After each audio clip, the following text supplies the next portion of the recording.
अग्निमीळे पुरोहितं यज्ञस्य देवमृत्विजं होतारं रत्नधातमम्। सर्वरक्षक परमपिता परमात्मा को कृतज्ञता पूर्वक प्रणाम करते हुए, परमपिता परमात्मा को याद करते हुए, और परमपिता परमात्मा ने जो हम सब के लिए अन्न, जल, फल, फूल, औषधियों, वनस्पतियों से लेकर के इस चराचर जगत को ऐश्वर्यों से भरा हुआ हमको प्रदान किया, और उसके साथ साथ हम जो भी कर्म करते हैं उन कर्मों का फल यथा योग्य देने की जो एक विशेष व्यवस्था बनाई, और उसके साथ साथ हम सब लोगों के जीवन का उत्कर्ष हो उसके लिए जो अत्यंत आवश्यक है वो वैसा ज्ञान हमको प्रदान किया। उस वेद रूपी ज्ञान को हम पढ़ रहे थे, उस वेद रूपी ज्ञान का हम स्वाध्याय कर रहे थे, सत्संग कर रहे थे, आत्मसात कर रहे थे। तो आइए इसी क्रम में आगे हम उस परमपिता परमात्मा के द्वारा जो प्रदत्त दिव्य भागवत ज्ञान है वेद, हम अपने जीवन में जो भी कर्म करते हैं उन कर्मों में हम कैसे कर्म करें, किस भावना से युक्त होकर के कर्म करें, और जो हम कर्म कर रहे हैं उसमें अच्छे कर्म भी होते हैं, बुरे कर्म भी होते हैं, जिसको हम पाप रूप कर्म और पुण्य रूप कर्म भी कहते हैं, या धर्म से युक्त कर्म या अधर्म से युक्त कर्म ऐसे भी हम कह सकते हैं, या गलत या अच्छे जो भी। लेकिन जो भी हम कर्म करते हैं उन कर्मों का एक उद्देश्य होता है, हम सुख शांति चाहते हैं, हम भद्रता चाहते हैं, कल्याण चाहते हैं। तो उस कल्याण को हम कैसे प्राप्त होवे, उसके लिए परमपिता परमात्मा ने वेद रूपी ज्ञान में विभिन्न प्रकार के कई सारे कर्मों का विधान किया है, और एक विधि निषेध की पूरी श्रृंखला बताई कि यह करे, यह ना करे, यह करे, यह ना करे। एक विधि और एक निषेध, पाप रूप कर्म का निषेध और पुण्य रूप कर्म की विधि। तो यह जो श्रृंखला है, उन श्रृंखला में जो कर्म बताए गए, उन कर्मों में यदि श्रेष्ठतम कोई कर्म है तो वह कर्म है यज्ञ कर्म, यज्ञीय कर्म, यज्ञ से युक्त कर्म, यज्ञीय भावना से युक्त कर्म। और यह जो कर्म है वह हमारे जीवन के लिए बहुत ही ज्यादा उपयोगी और बहुत ही ज्यादा हमारे जीवन को उच्चता की ओर ले जाने के लिए, सात्विकता की ओर ले जाने के लिए, और उसके साथ साथ हमारे जीवन को पूर्णता की ओर ले जाने के लिए बहुत ही उपयोगी साबित हुए। तो यह जो यज्ञ की महिमा है वह वेदों में बहुत बड़ी मात्रा में बताई गई है, और वेद के बाद भी जो रचे गए जो ग्रंथ हैं उनको भी हम देखें तो ब्राह्मण ग्रंथ, दर्शनों में मीमांसा दर्शन, तो ये और उपनिषदों में भी कितना ज्यादा यज्ञों का वर्णन है। और हम अपने इतिहास को देखें तो इन सारे ग्रंथों में जो विभिन्न प्रकार की जो कहानियां आती हैं, उन कहानियों में जो ऋषि महर्षि लोग हैं वो कितनी बड़ी मात्रा में यज्ञ किया करते थे, जो हमको शास्त्रों के माध्यम से इतिहास का जो पता चलता है उसमें हमको पता चल जाए, चाहे रामायण हो, चाहे श्रीमद् भगवत गीता हो, या उपनिषद के ग्रंथ हो, चाहे ब्राह्मण ग्रंथ हो, जो भी हम देख लें तो उन सब शास्त्रों में और विशेष करके वेद में तो बहुत बड़ी मात्रा में यज्ञों का विधान है। तो यह जो यज्ञ का इतनी बड़ी मात्रा में विधान है और यज्ञ की इतनी सारी महत्ता बताई है, तो उसके पीछे हम देखें तो वेद जो है वो हमको यज्ञ करने के लिए विशेष करके प्रेरणा देता है। और यज्ञ से संबंधित हम जो भी मंत्र हैं उन मंत्रों का हम स्वाध्याय कर रहे थे, उसके ऊपर हम विचार कर रहे थे। तो आइए इस श्रृंखला में आगे देखते हैं कि वेद में जैसे ऋग्वेद में बताया है कि यज्ञो ही त इंद्र वर्धमानो भूत, अर्थात हे जीव यज्ञ ही तुझे बढ़ाने वाला है। मानी यह जो यज्ञ है वो हमको बढ़ाने वाला, यज्ञो ही त इंद्र वर्धमानो भूत, मानी जो ये यज्ञ है वो हमको बढ़ाने वाला है, आगे बढ़ाने वाला है, ऊपर उठाने वाला है, हमारे जीवन को अग्रसर करने वाला है। यहाँ पे जो मंत्र के माध्यम से बताया एक पंक्ति में, मंत्र तो छोटा होता है लेकिन उसका अर्थ बहुत ही बड़ा होता है और उसका लाभ भी बहुत ही विशाल होता है। जब यहाँ पे केवल इतना बता दिया यज्ञो ही त इंद्र वर्धमानो भूत, मानी सारे जो भूत गण हैं, भूत मानी जो जीव गण हैं, जो मनुष्य गण हैं या कोई भी जीव, उन सब जीवों को यह जो यज्ञ है वह बढ़ाने वाला है, ऊपर की ओर उठाने वाला है और हमारे जीवन में सात्विकता का स्थापन करने वाला है। और यह यज्ञ जो कर्म बताया है वह कर्म इतना उत्कृष्ट, इतना श्रेष्ठ होने के कारण इसकी इतनी बड़ी महिमा गाई गई है। और यहाँ तक कह दिया, यज्ञस्ते वज्र महिहन्त्य आवत, यज्ञ रूपी वज्र पाप नाश में सफलता दिलाता है। मानी सारे जो पाप रूप कर्म होते हैं या जो भी पाप रूप हैं, मानी जो अशुभ हैं, उनका अंत करने वाला यज्ञ है, उसके लिए वज्र की तरह यज्ञ कार्य करता है। अर्थात हम देखें तो पूर्व काल में राष्ट्र की रक्षा के लिए भी यज्ञ किए जाते थे। पूर्व काल में अश्वमेघ यज्ञ किए जाते, यश की कामनाओं के लिए भी किए जाते थे, भूमि की कामना के लिए भी किए जाते, पुत्र की कामना के लिए पुत्रेष्टि यज्ञ किए जाते थे। तो इस प्रकार से विभिन्न प्रकार के जो यज्ञ है, दैनिक यज्ञ से लेकर के अश्वमेघ पर्यंत के सारे जो यज्ञों का विधान है, वह सारे के सारे जो यज्ञ हैं वह एक एक विशेष प्रयोजन को लेकर के किए जाते थे और उस प्रयोजन को सिद्ध करने के लिए विशेष रूप से यह प्रयोग में आते थे। और यह जो यज्ञ है वह यज्ञ में जो हम हव्य पदार्थ, जो सामग्री की आहुति देते हैं, घृत है, सामग्री है, संविधा है, जब उसकी हम आहुति देते हैं और उसके माध्यम से जो गैसें बन रही है, जो ऊर्जा बन रही है, वह जो ऊर्जा है वह ऊर्जा इतनी शक्तिशाली होती है कि सारे वायुमंडल में फैल करके सब जगह पर सात्विकता का आधान करती हैं और इतनी बड़ी मात्रा में सात्विकता फैलाने का काम करती हैं कि हम कल्पना भी नहीं कर सकते। इसलिए यहाँ कहा है कि यज्ञ रूपी जो वज्र है वह पाप नाश में सफलता दिलाने वाला है। अर्थात इसका प्रयोजन ये है कि जब हम यज्ञ करते हैं, हवन करते हैं, तो उससे जो ऊर्जाएं बनती हैं वह ऊर्जा इतनी सात्विक होती हैं कि हम कल्पना भी नहीं कर सकते। और वह ऊर्जा उस वातावरण में जहां तक फैलती है, जितनी दूर तक जाती है, वह सारा का सारा जो वातावरण है वो सात्विकता से युक्त हो जाता है, सत्व गुण से भर जाता है।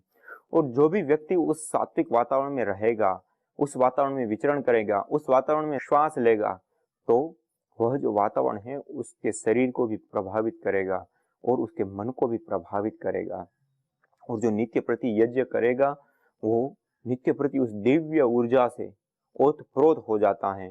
उस ऊर्जा के पास बैठ करके उसके रोम रोम से वो ऊर्जा उनके शरीर में प्रवेश करती है और उसके साथ साथ नासिका के माध्यम से भी हमारे शरीर में प्रवेश करती हैं और हमारे तन में और हमारे मन में सात्विकता बढ़ाने का कार्य करती हैं यज्ञ की ऊर्जा। और जब हमारे मन में धीरे धीरे धीरे जब हम दैनिक यज्ञ रोज करते हैं और जब हमारे मन में सात्विकता बढ़ती है तो सारे के सारे जो भी शुभ कर्म हैं वो हमारे जीवन में घटित होने लगते हैं। क्यों?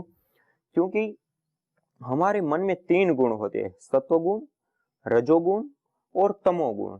यह जो 3 गुण हैं, इन 3 गुणों में जो सत्व गुण है वह जब उभरा हुआ रहता है, बढ़ा हुआ रहता है, तो हम जो जानते हैं या हमारे पास जो ज्ञान है, जो नॉलेज है या जो हम संकल्प करते हैं कि ऐसा करना है, ऐसा नहीं करना है, ये करना है, वो नहीं करना है, जो भी हम संकल्प करते हैं उन सारी चीजों को जस्ट वैसा का वैसा हमारे कर्मों में उतारने का जो काम है वो सात्विकता करती है। इस प्रकार से यह जो यज्ञ है वो हमारे मन में सात्विकता बढ़ाता है और सात्विकता के बढ़ने से हमारा जो मन है वह शांत होता है। और जब मन शांत होता है तो जो हमारी बुद्धि में नॉलेज है, जो हमने पढ़ा है, जो सुना है, जो देखा है, और उसके अनुसार फिर हम जो निर्णय लेते हैं कि ये करना है, यह नहीं करना है, ऐसे चलना है, ऐसे नहीं चलना है, ऐसे बोलना है, ऐसे नहीं बोलना है, ऐसे कर्म करने हैं, ऐसे कर्म नहीं करने, जो हम निर्णय लेते हैं सुबह से शाम तक, वह जो निर्णय लेते हैं उसमें हम यदि यथार्थ रूप से देखें तो कई सारी जगह पे हमको भेद देखने को मिलेगा। लेकिन जब हमारा मन सात्विकता से युक्त हो जाएगा तो निश्चित रूप से जैसा हमने संकल्प किया, जैसा हमने निर्णय किया, जस्ट उसी प्रकार से हम अपने जीवन को जिएंगे। उसमें कोई जानने एवं जीने में अंतर प्रतीत नहीं होगा। तो वो जो शक्ति है, वो जो सामर्थ्य है, वह शक्ति, वह सामर्थ्य हमको सात्विकता से मिलती है।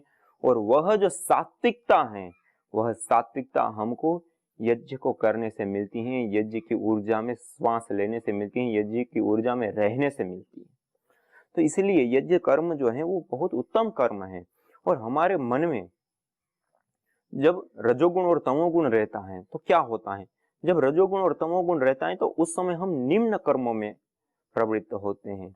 जैसे श्रीमद् भगवद गीता में बताया, ऊर्ध्वं गच्छति सत्वस्था, मध्ये तिष्ठन्ति राजसा, जघन्य गुण वृत्तिस्था, अधो गच्छन्ति तामसा। जो व्यक्ति अपने मन को सात्विक अवस्था में रखता है वो निरंतर ऊपर की ओर उठता है। ऊर्ध्वं गच्छति सत्वस्था, सुख को प्राप्त करता है, शांति को प्राप्त करता है, ज्ञान को प्राप्त करता है, विवेक को प्राप्त करता है, भद्रता, जो भी शुभ है, लाभकारी हैं, जो हितकर हैं, उन सब चीजों को प्राप्त करता है और अंततः गत्वा मुक्ति को भी प्राप्त कर लेता है। वह शक्ति है सात्विकता में। मध्य तिष्ठन्ति राजसा, और जो व्यक्ति अपने मन को राजसिक अवस्था में रखता है वो मध्य में रहता है। अर्थात जैसे उन्होंने पूर्व जन्मों में कर्म किए हैं उसी के अनुसार उनके संस्कार बने, जस्ट उसी प्रकार से इस जीवन को भी वो जिएगा। उस जीवन में और इस जीवन में ज्यादा कोई भी किसी भी प्रकार का अंतर नहीं होगा, और जो भी कर्म वो करेगा उस कर्म के प्रति उनकी आसक्ति हो जाएगी, और उस कर्म को पूरा करने के लिए कोई बाधक बनेंगे तो उसके प्रति द्वेष, कोई सहयोगी बनेंगे तो उसके प्रति राग की भावना पैदा हो जाएगी। और यह जो राग और द्वेष है वही तो हमको ये जन्म मरण के चक्कर में फंसाने वाला है, निरंतर बांधे रखने वाला है। तो यह जो राग और द्वेष रूपी जो बंधन है, उस बंधन से हमको छुड़वाने का काम, उससे अलग करने का काम सात्विकता करती है। इसलिए जो रजोगुण है वो हमको उसी प्रकार से आगे बढ़ाता है जैसे हमने पूर्व जन्मों में जिया, ऐसे इस जन्म में जिएंगे, और जो हम काम करते हैं उसके प्रति हमारी आसक्ति भी हो जाएंगी, और उस आसक्ति के कारण हम जो भी कर्म करेंगे उसमें कोई सहयोग करेंगे तो उसके प्रति राग, और सहयोग नहीं करेंगे उसके प्रति द्वेष, और ये राग द्वेष इत्यादि की श्रृंखला चल पड़ती है और हमारा जीवन वैसे ही व्यतीत होता चला जाता है, कभी सुखी कभी दुखी, और ऐसे ही हमारा जीवन व्यतीत हो जाता है। और इसी प्रकार से ऊर्ध्वं गच्छति सत्वस्था, मध्य तिष्ठन्ति राजसा, जघन्य गुण वृत्तिस्था, अधो गच्छन्ति तामसा। जो व्यक्ति अपने मन को तामसिक अवस्था में रखता है वो नीचे की ओर गिरता है। अधो गच्छन्ति तामसा, जो व्यक्ति तमोगुण से युक्त होता है वो आलसी होता है, कर्म से बचना चाहता है। कोई भी कर्म उनके पास है उसमें वो कामचोर बन जाएगा, वो कम से कम करना चाहेगा, सही तरीके से करना नहीं चाहेगा, बचना चाहेगा, और यहाँ तक कि बहुत मजबूरी हो जाती है तब जाकर के उस कर्म में वो प्रवृत्त होता है, और उसमें भी कोई बाधाएं, कष्ट, पीड़ाएं या जो ऐसी कोई भी किसी भी प्रकार की बाधा आती है तो तुरंत उस कर्म को भी वो छोड़ देता है। तो ये है तामसिक अवस्था के लक्षण, जो व्यक्ति कर्म करना नहीं चाहता है। आलस, निद्रा, तंद्रा, सोते रहना, ये सारी चीजें जो है उसमें आ जाती है तामसिकता में, और वो अपने जीवन में कोई भी किसी भी प्रकार का विकास नहीं कर सकता है, और यहाँ तक कि वो नीचे की ओर उल्टा गिरता है।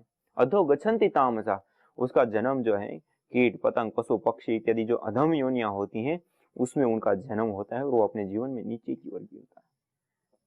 तो इसलिए जो ये रजोगुण है और तमोगुण है उसको दबा करके रखना, और सत्व गुण को उभार करके रखना, सत्व गुण प्रधान जीवन को जीना, सत्व गुण प्रधान हमारा मन रहे, सत्वगुण प्रधान हमारी बुद्धि रहे, सत्वगुण प्रधान हमारा तन, मन, बुद्धि, सब चीजें सत्व से युक्त रहे, उसके लिए आवश्यक होता है हमको यज्ञ करना। और आप देखिए हमारी ऋषि परंपरा कितनी गौरवशाली परंपरा है और कितनी वैज्ञानिक है कि हमारे ऋषि मुनियों ने इस यज्ञ को हमारी उपासना पद्धति के साथ जोड़ दिया।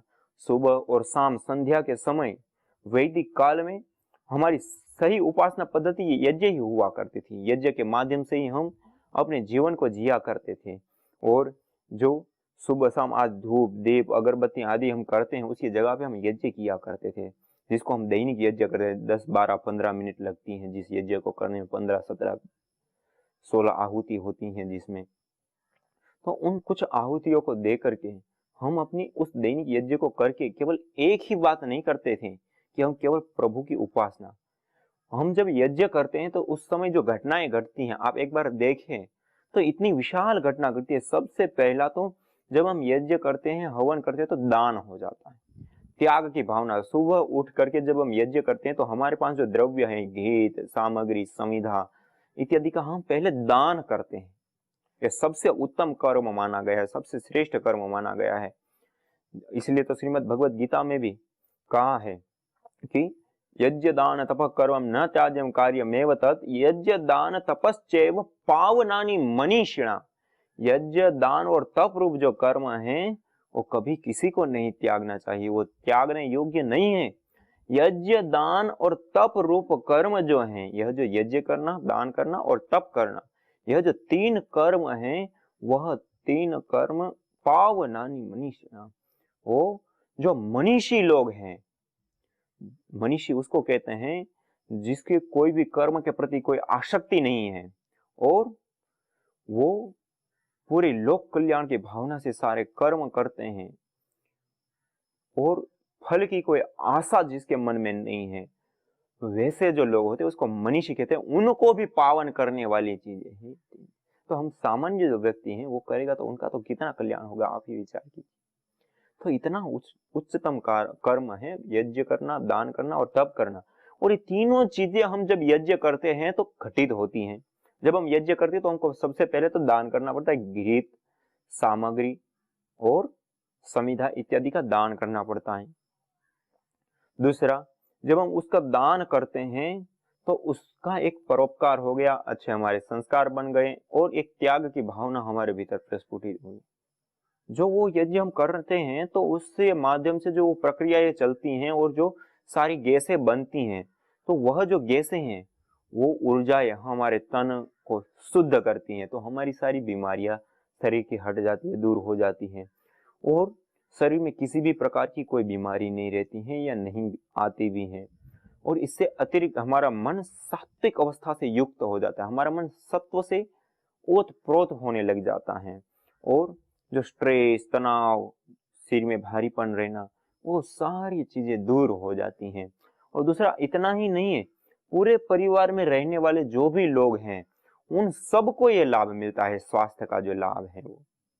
और उससे अतिरिक्त हमारे घर का जो वायुमंडल होता है, उस वायुमंडल में बैक्टीरिया, कीटाणु, वायरस, फंगस इत्यादि होते हैं जो रोगजनक कीटाणुओं को पैदा करते हैं। ऐसी जो स्थिति होती है उसके लिए हम जब यज्ञ करते हैं, हवन करते हैं और वह जो ऊर्जाएं हैं वो जब वहां प्रसरित होती है हमारे घर में, तो हमारा घर दिव्यता से युक्त हो जाता है। हमारे घर में किसी भी प्रकार का कोई भी जीवाणु, कीटाणु, बैक्टीरिया, वायरस, फंगस, पैथोजन, कोई भी हानिकारक चीजें वहां पे रहती नहीं और यहाँ तक कि रेडिएशन तक भी। तो ये सारी चीजों को हटाता है यज्ञ। इसीलिए पूर्व काल में घर घर में यज्ञ हुआ करते थे और जो विभिन्न प्रकार के रेडिएशन की बात करें या जो हानिकारक किरणें होती है उनकी बात करें या जो दृष्टिगोचर ना होने वाले जो अन्य भी जो बैक्टीरिया, कीटाणु, वायरस, फंगस, रोगाणु जो हैं उन सबको दूर करने की बात हो, तो वो सारी चीजें यज्ञ के द्वारा संपन्न होती थी। इसके कारण लोग घर में पहले से ही बीमार नहीं होते थे और शास्त्रों ने यहाँ तक कह दिया कि जिस घर में नित्य प्रति यज्ञ होता है वह घर देवालय सा दिव्य बन जाता है। इससे बढ़कर तो और क्या बता सकते हैं, इससे बड़ा तो और क्या लाभ हो सकता है। आज हम अपने घरों में देखें, लाखों करोड़ों की संपत्ति है, कई सारे संबंधी जन हैं, सब कुछ है, लेकिन घर में शांति नहीं है। घर में रोगों से ग्रस्त हैं। कोई भी, आप अमीर या गरीब, कोई भी घर को आज ले लीजिए, घर में कितनी बीमारियां, किसी को बीपी की प्रॉब्लम है, किसी को डायबिटीज की प्रॉब्लम है, किसी को कोई और प्रॉब्लम है, नस नाड़ियों से संबंधित प्रॉब्लम है, किसी को कमर में प्रॉब्लम है, तो किसी को हार्ट की प्रॉब्लम है, तो किसी को कैंसर की प्रॉब्लम हो जाती है। चाहे अमीर है चाहे गरीब, ये किसी को भी हो जाता है। क्या करेंगे? और ये बीमारी होने के बाद क्या घर में शांति रहती? क्या घर में सुख रहता है? चाहे कितना भी धन है तो हम क्या कर लेंगे? आज देखिए, कैंसर के कारण आज लाखों लोग मृत्यु के मुंह में समा जाते हैं। कितना भी पैसा है, कैसे क्या करेंगे? कैंसर होने के बाद वो ठीक ही नहीं होगा तो क्या करेंगे? कुछ नहीं कर सकते। और आज ऐसी कोई विशेष प्रकार की कोई ऐसी दवाइयां भी नहीं है जो रेडियोस, कीमो इत्यादि जो थेरेपियां होती हैं जो कैंसर को ठीक करने की, उसका 10% रिजल्ट है, कोई संभावना ही नहीं। 10% रिजल्ट माने कुछ नहीं कहा। तो हम पहले से ही इन बीमारियों से कैसे बचें और इन बीमारियों के होने के जो कारण है उसको कैसे दूर करें, तो वो हम यज्ञ करें, हवन करें, अग्निहोत्र करें। हम जब नित्य प्रति यज्ञ करते हैं, हवन करते हैं, अग्निहोत्र करते हैं, तो निश्चित रूप से कभी भी किसी भी प्रकार का रोग हमारे घर में प्रवेश नहीं करता है। क्यों? क्योंकि वहां का वातावरण ही इतना दिव्य है, वहां का वातावरण ही इतना पौष्टिक तत्वों से, ओजस तत्वों से युक्त हैं कि उस वातावरण में रहने मात्र से ही सारे रोगाणु दूर हो जाते हैं। और हाँ, अभी तो यज्ञ के माध्यम से ऐसी शक्ति सिद्ध हुई है कि यज्ञ के माध्यम से कैंसर जैसे रोग भी दूर हो जाते हैं। कैंसर जैसे, और दूसरे रोग तो दूर होते ही होते हैं, लेकिन कैंसर जैसे जो भयंकर बीमारियां हैं वो भी यज्ञ की ऊर्जा से दूर हो जाती हैं। और सबको सुखमय वातावरण बनाने के लिए एक अद्भुत भूमिका निभाता है यज्ञ। और आज वर्तमान स्थिति में जो ग्लोबल वार्मिंग, वायु प्रदूषण और ओजोन परत का क्षरण, ये जो पूरी वैश्विक समस्या ये बन चुकी है, एक बड़े मुद्दे बन चुके हैं जिसके लिए अरबों खरबों रुपए खर्च हो रहे हैं, उनका भी कोई समाधान है तो वह है यज्ञ। तो आइए हम सब यज्ञ को अपनाएं और यज्ञ को अपना करके अपने जीवन के साथ इस जगत में भी दिव्यता का स्थापन करें। आज इतना ही। इसी के साथ ओम शांति शांति शांति।